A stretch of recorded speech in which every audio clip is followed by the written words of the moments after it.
Punkaham everyone, I'm here with Mayor.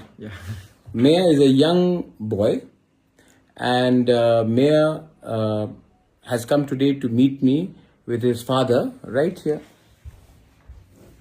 Namaste. And one more special guest, Mayor's mother. Right? She is right here. Sapna, मेरा MLA. So सपना आया और सपना ने कहा कि जो भी हुआ है ठीक नहीं हुआ, लेकिन everybody deserves a second chance, क्योंकि हम लोग तिपरासा लोग सिर्फ कितना है 10, 11 लाख, 12 लाख, और अगर हम लोग एक दूसरे से फाइट करेंगे तो नुकसान हमारा नेक्स्ट जनरेशन का होगा.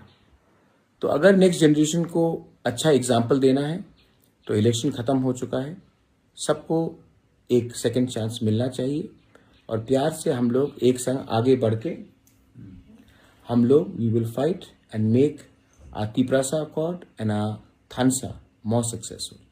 तो जो भी आप लोग ने बोला है अभी छोड़िए, हमको आगे बढ़ना है और 2028 में हमको अपना तिपरासा का दफा का सरकार बनाना है. एलाइन हम भाई. हम भाई